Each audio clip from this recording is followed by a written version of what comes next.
Thank you for joining us on our January 5th meeting. I know I didn't get anybody for public comment. Erin did not either, or she would have emailed me. So we'll just go ahead and get right into it. Mainly, first thing on our agenda is a debrief from those folks that visited West Bridgewater Junior Senior High School.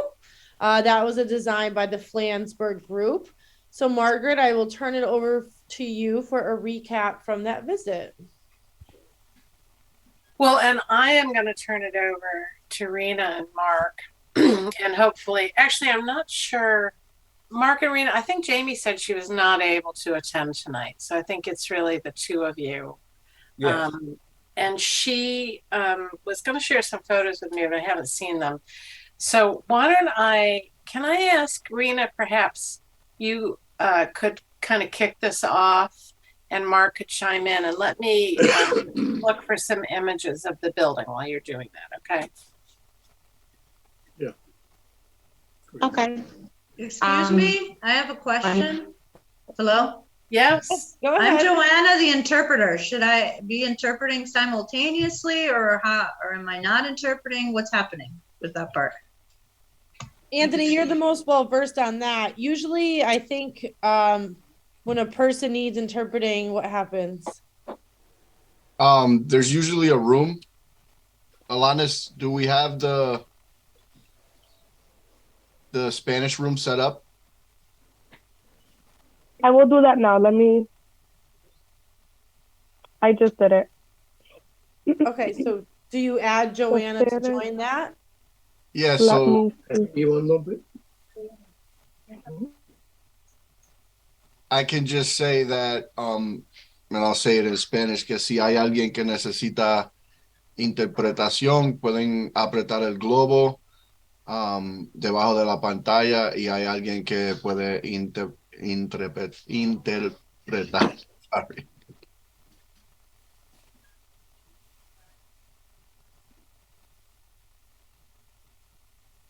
All right, so if we're all set, Raina, by all means, go and take it away. Yes, thank you. So we drove to West Bridgewater. It was a nice time. The school was a middle high school, so it was a big school that we saw. So compared, what a middle school was like. What was they had a lot of spaces, a lot of space for collaboration. I know the classrooms were a little bit smaller than what we wanted them. They were about 850 square feet. And I know ours, for our plan, they were supposed to be larger.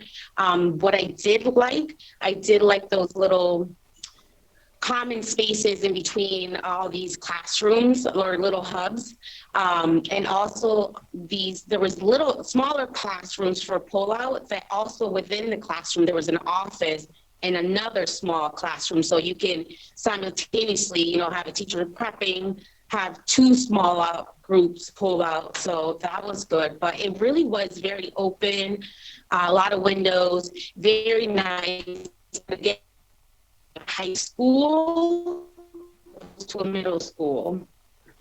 There are the pictures.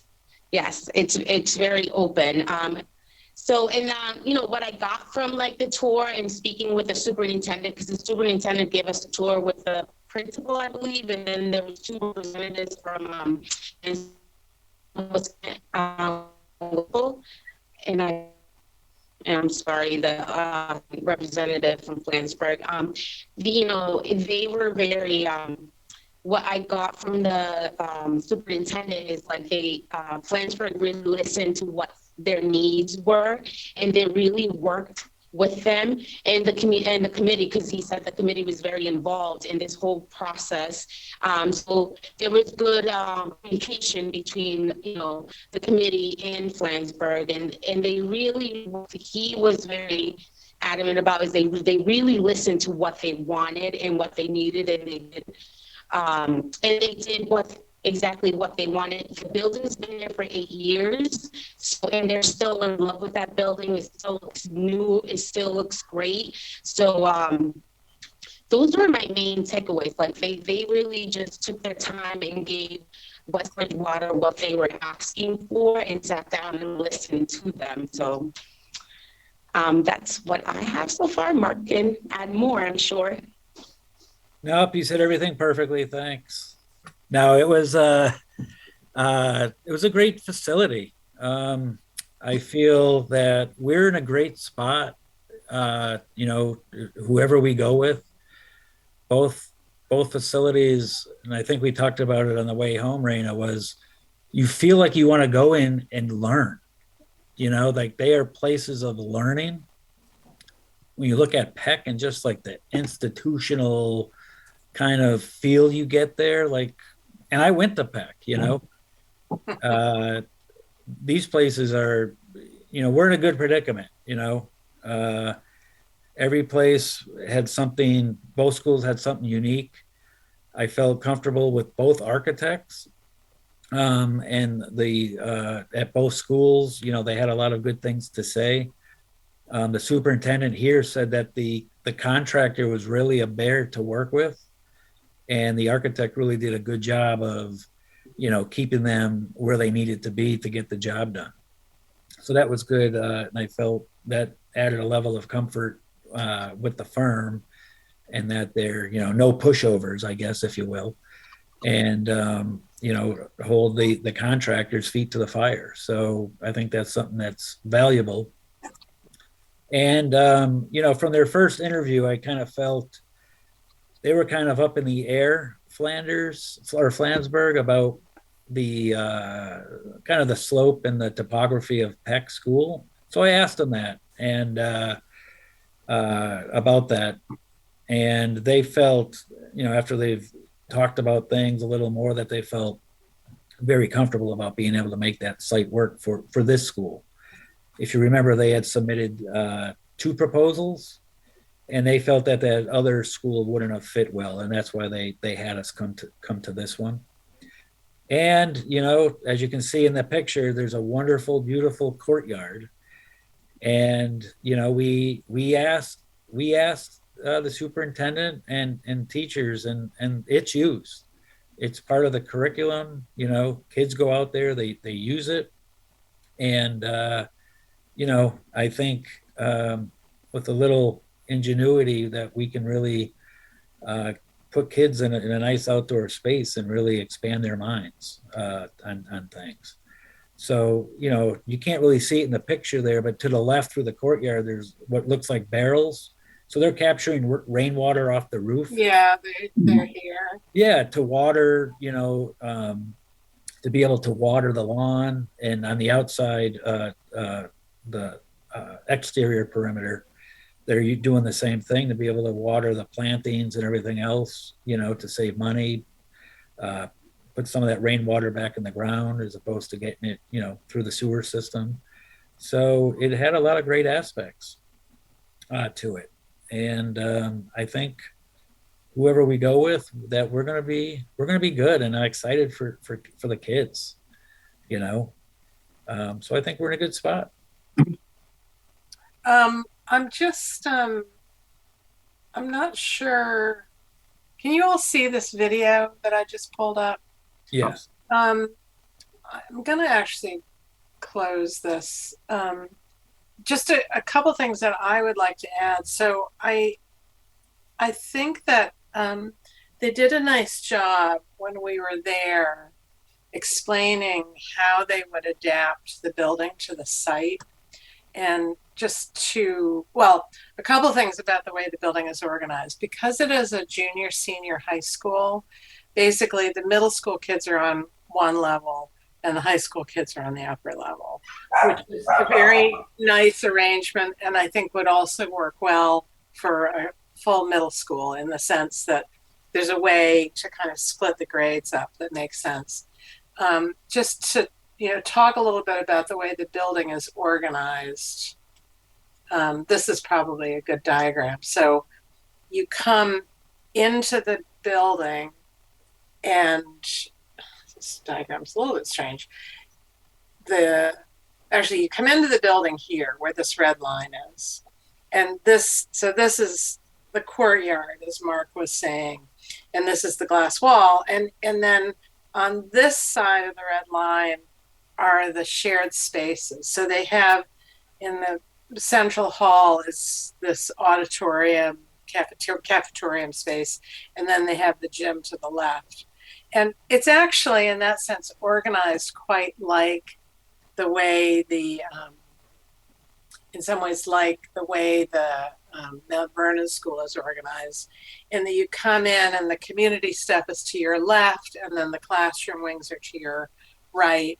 And so what's nice about that is it enables you to sort of close off kind of here and here, close off the academic wing and use the building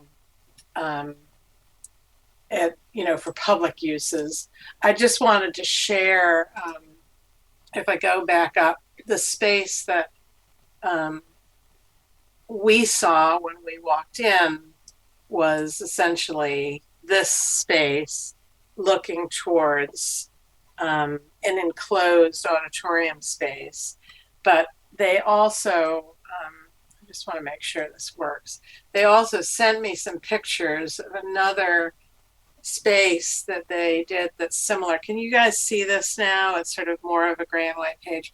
So this is a similar idea to what we saw. So here's the glass wall on the right looking out to open space. Here's the cafetorium. And then they have this open stage at the head of it.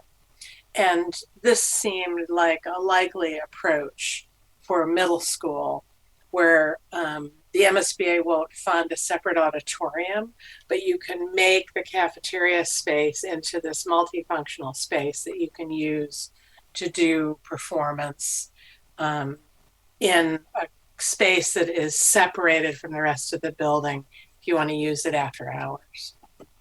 So I just wanted to share that.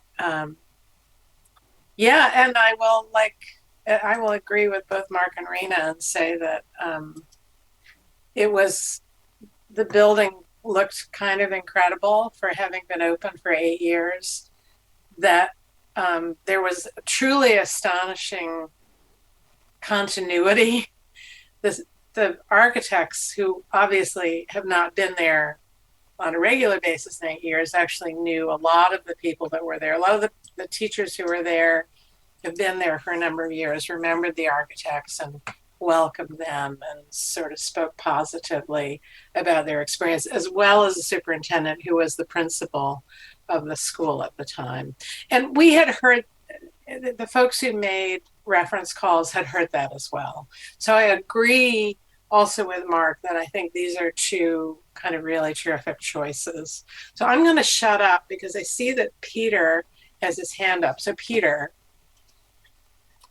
Thank you. Thanks, Mark, and Rena, for going down there, Margaret.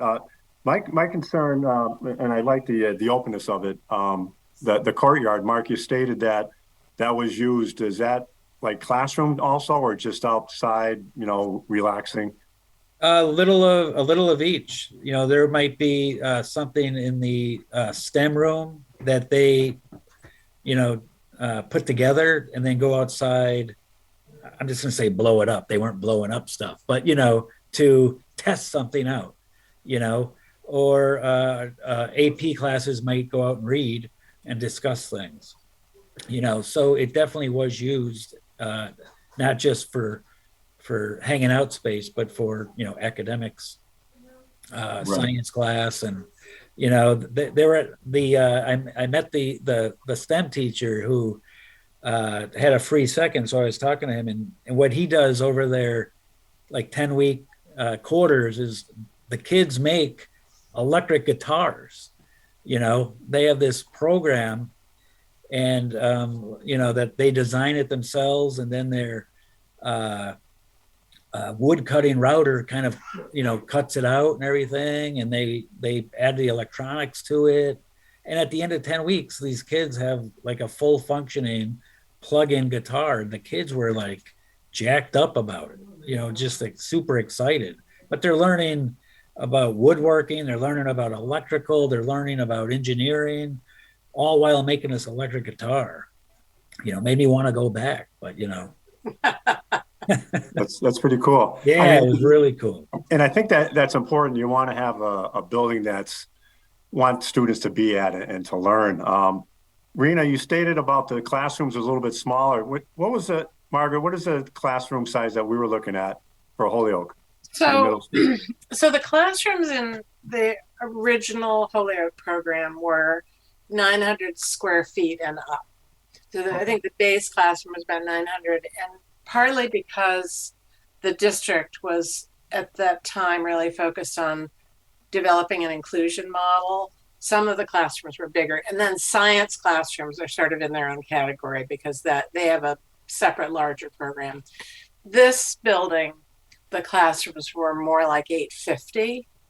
Okay. The reason I think it's important is that whichever designer is selected here, the square footage of the classrooms should be discussed because there's no bigger single cost when you're thinking about the cost of a building than square footage.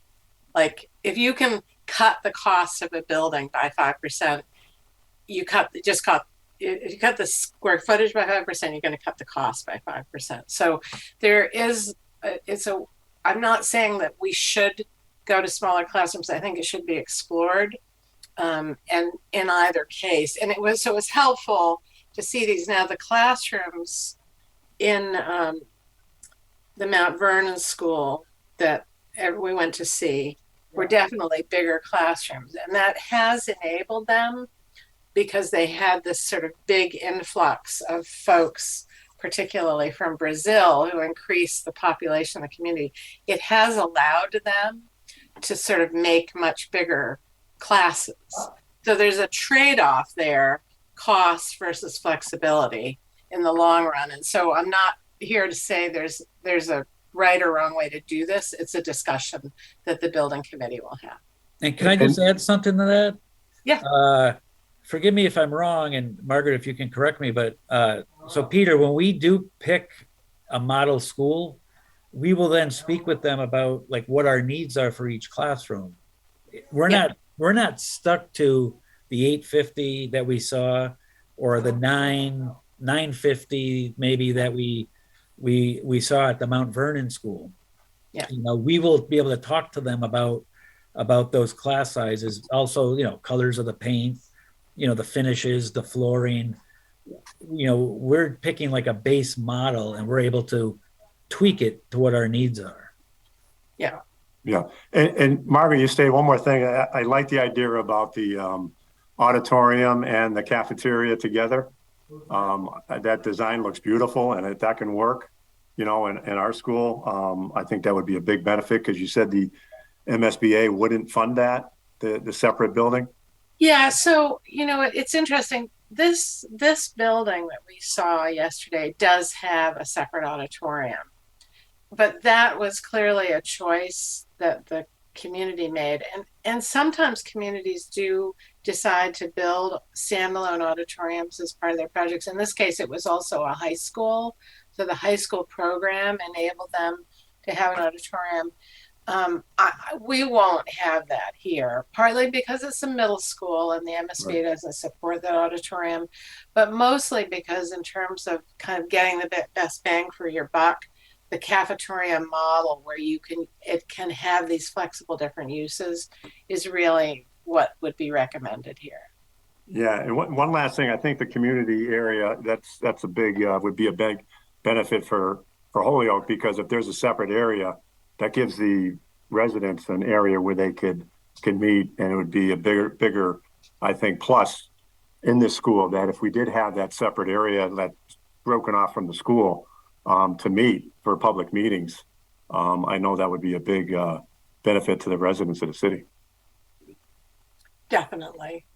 Yeah, thank you. So I'll put this in the meeting notes, but I would encourage you, if you have time, I mean, all I did here in terms of pulling something up was to I just Googled Flansburgh Architects West Bridgewater, and it took me right to their page. And on the page, they actually have a video, which I'm not going to play here because it's actually pretty easy to get to it yourself, and it's narrated. So, but I would encourage you to look at it, and I suspect that when they come for their interview, they're going to show a little bit of that. They sent me links to a couple of other videos, and I'll try to put the links in the minutes. So if everybody could do a little bit of homework on that, I think you'll have a better sense of what they're coming to present. Because one of the key things both firms need to present is how they're going to adapt the building in a kind of specific way to the site. And they're both more or less now on flat sites. So the way the building works is going to change, and it's going to definitely change around that piece I was showing you where the wing that has the public stuff on it is likely to be offset a floor in order to allow you the fact that the slope is going this way from, the high point being Crozier Field over to the low side, which is the edge of the site towards the neighborhood. And that three-dimensional thing is not necessarily all that easy to understand, but hopefully they'll be able to explain to us how it works. All right, great. Does anybody else have any questions or concerns or discussion they'd like to have about the site visit? Yes, Wendy. Hi, everybody. I wondered if the stairs, that sitting area by the stairs that looks really cool and has the picture of all the students on it, were any students actually on those stairs? Oh, yeah. Yes. They do use them. Okay. Oh, yeah. We were Yeah, there yeah. at lunchtime. Yeah. Actually, just to pull this up, it was pretty entertaining, actually, because as I said, the high school kids are on the upper floor. So, and this is the learning commons space here. We spent some time in here kind of people watching. And it's clear that like this high point it's the high school's domain. And if a junior high kid sets foot there, they're not welcome. And then the junior high kids were down here, and there were folks in between. And so, yeah, we got to watch the lunch hour, basically. It was pretty entertaining. Oh, that's great. Thank you. This feature, what is sometimes called a learning stair, has become very common in a lot of school designs. And I would say it has a lot of potential features, but its biggest feature is definitely a social one for gathering. It's such a great use of space to be a social space because you're not actually taking up floor space. You're taking up space that otherwise wouldn't be space. Yeah. So that's great. Yeah, and the video, actually, maybe I'll just start the video. I'm not going to play the whole, actually, can I get this to start? Here's the replay button. So I have the sound turned down, but they do walk you into the building. And again, it's narrated, so it's worth, kind of watching it and hearing what they have to say. But this gives you kind of more of a sense of movement through the space. And again, in those pictures, the gym and the public spaces were to our right. This is a science classroom. That's the auditorium that's basically driven by the high school program that we won't have. This is more about the auditorium. This is everybody going back to class, the gym. And then I think they've got a few other bits and pieces about the classrooms. The gym is another area that wouldn't necessarily match though, right? That's a high school size gym and we'd be That's right. We would have a smaller gym. This is the cyber cafe that the seniors dominate. This is that space where they make the guitars that Mark was mentioning. And this is looking out to the courtyard. So now it's repeating itself, and I'm going to stop. So there you go. I just want to add one more thing. So I will say I thought it was really great that the folks who were able to attend got to see both an elementary school and this middle high school, because although I think either is adaptable for either, right?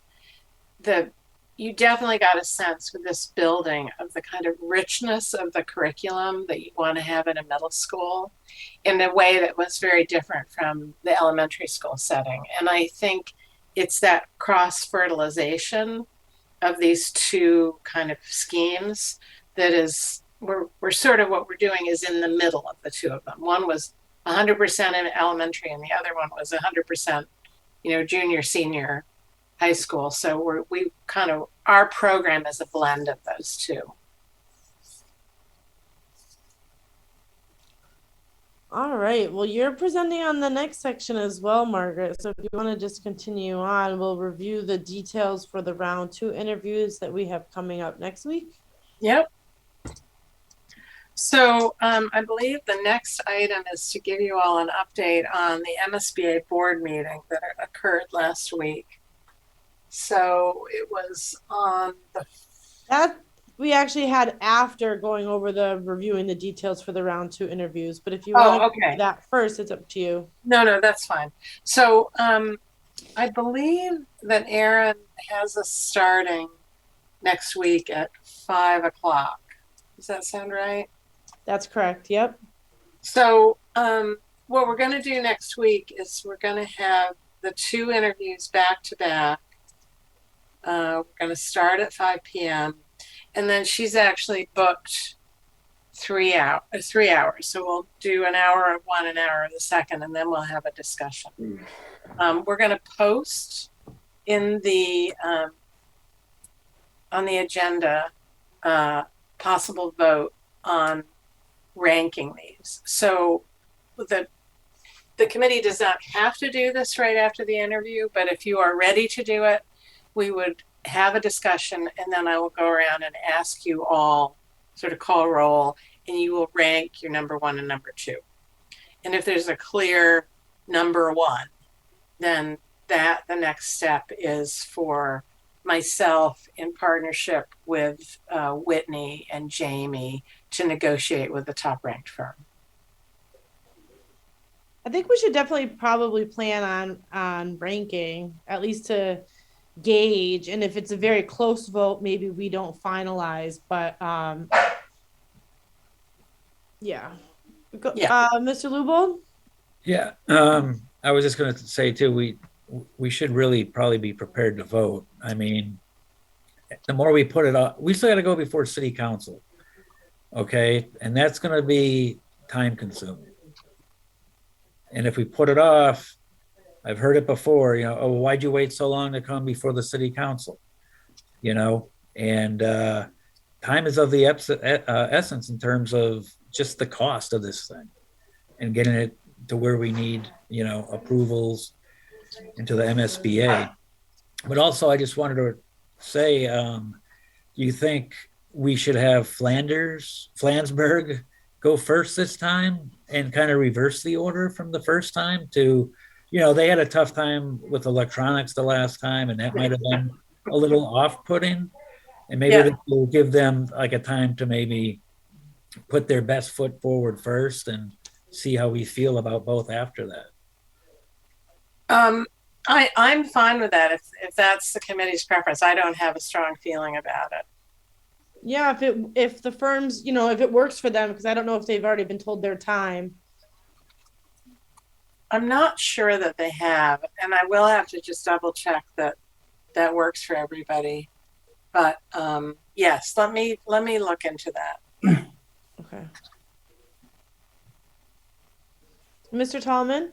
Yeah, just briefly, Mark, thanks for bringing that point up about the city council. All things go on the council, they take their time, and you were there, you're a member there for a number of years, so you know how it works. But I'll do everything in my power as a member of the committee. As a matter of fact, I'm going to try to brief them about what's going on at the next meeting. I've been taking some notes of how far along we are, but I'm on the finance committee, and that's where it's got to go through first. And I'm sure that Mr. McGivern, being the chairman, I'll work with him to be, whenever we're ready to get moving on this, we'll put it right out there right away and try to get things going, because it's very important. Time is definitely of the essence, and we want to get this moving along. So I'll do it's everything I can. actually in this meeting's agenda to discuss when we want to go in front of them next. So we'll get to that in just a couple minutes here. Yeah, sounds good.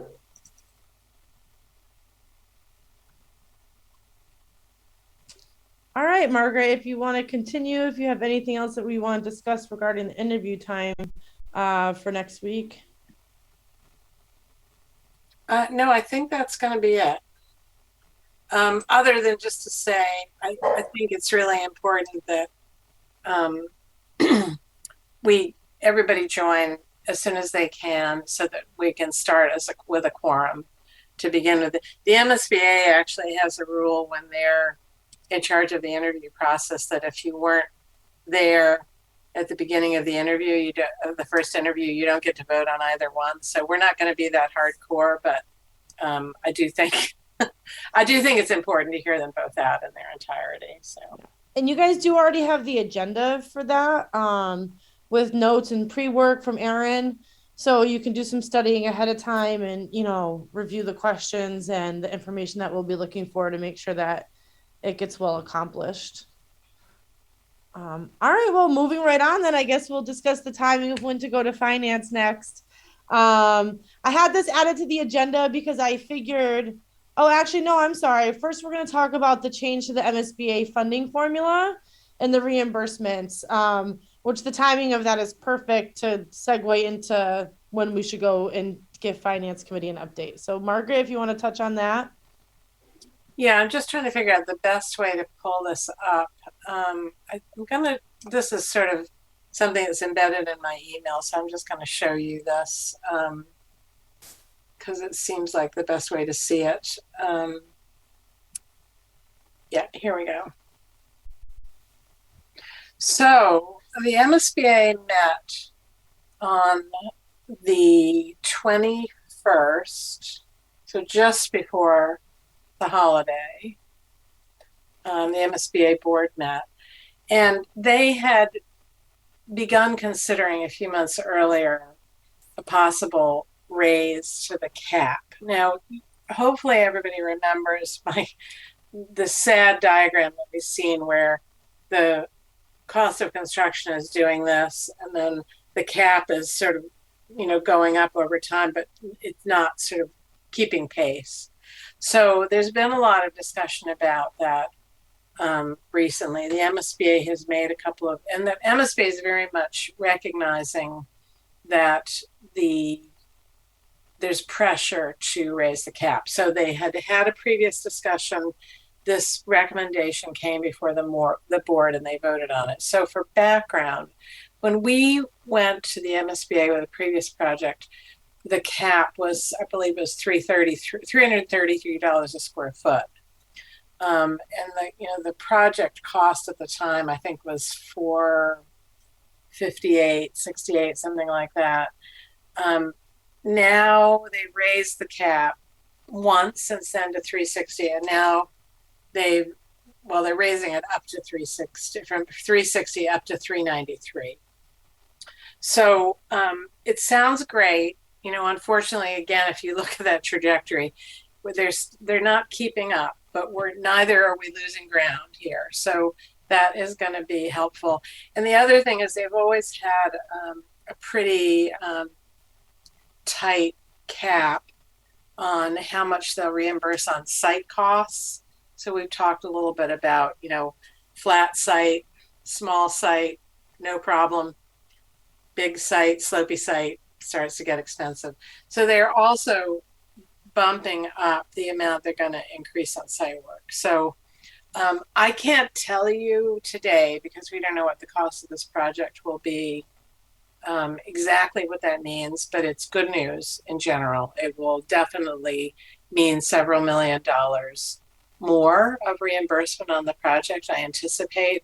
What I can't tell you now is whether it's $4 million or $8 million, but I would be conservative in discussing this and say it's a couple million, for sure, a couple $1 million difference. And when we come to start to look at the reimbursement issue, and we have real numbers on the table for the cost of the project, I can be more specific about what that looks like. So no bad news there for us and for others. And they did, the other thing they have done is they have put on hold their accelerated repair program.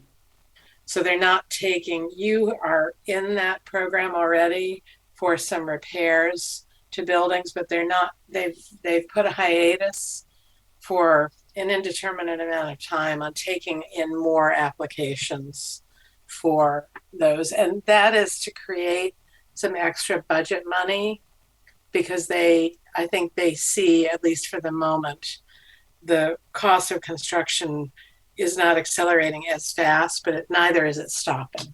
So, I think it's a sort of interesting, I might have said this before, but I'll just repeat it. The way the MSBA is funded is that a penny of our sales tax, so wherever you're spending your sales tax money, a penny of that sales tax goes into a statewide pot, right? So it is not a situation where, unless that legislation has changed so that it's more than a penny, their pot is, I would say, fairly predictable in terms of their ability to project likely sales tax revenue, but it's not tied to other benchmarks like construction cost, right? So if it's not, they are definitely having some struggles trying to figure out how to make sure they can support projects where the costs have been risen significantly.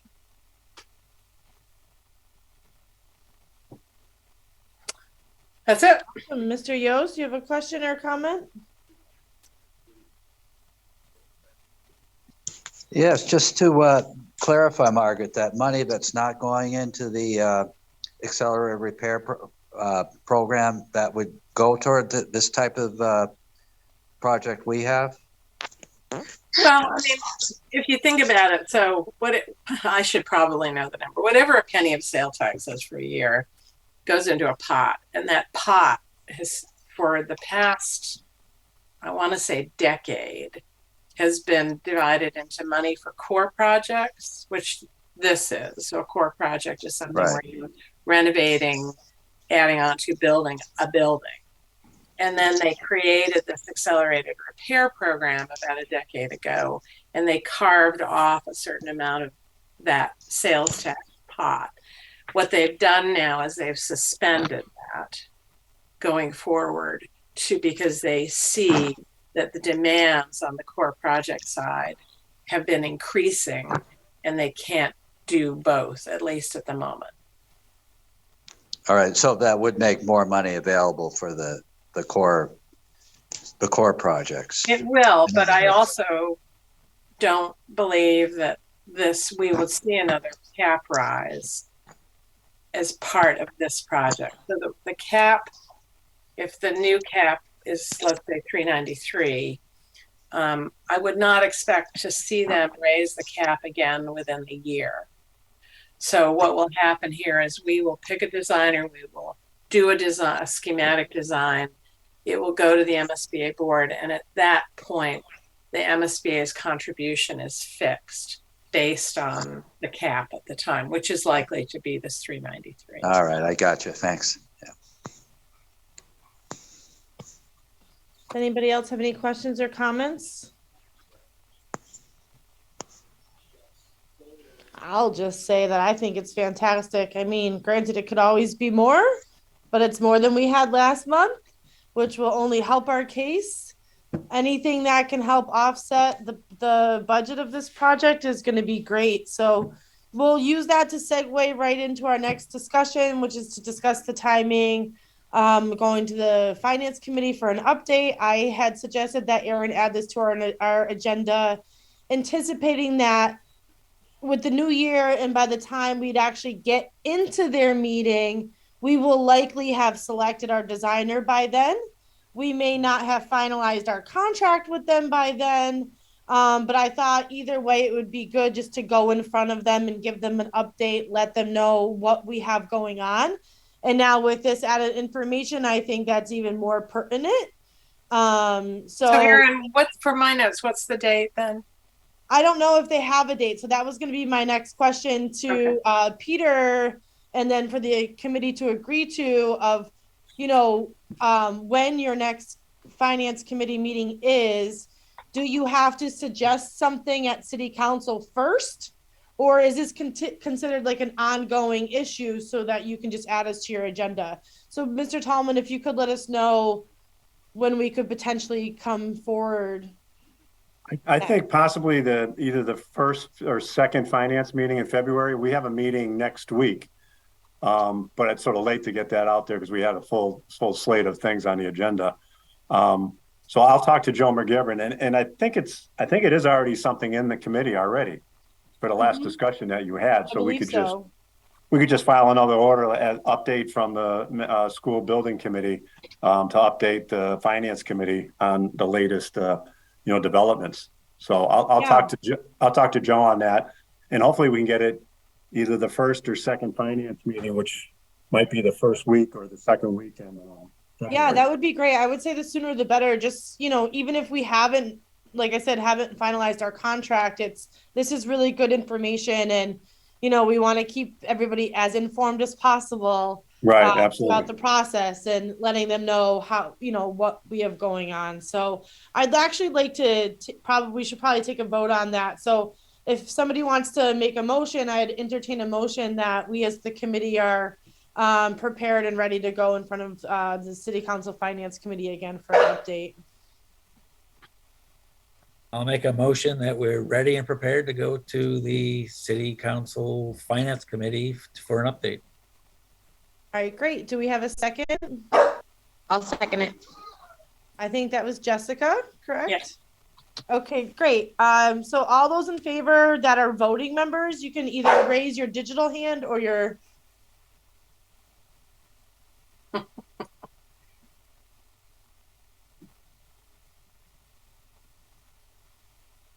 All right. Do you have a count, Margaret? No. You get 1, 2, 3, 4, 5, 6, 7, 8, 9. I got 9.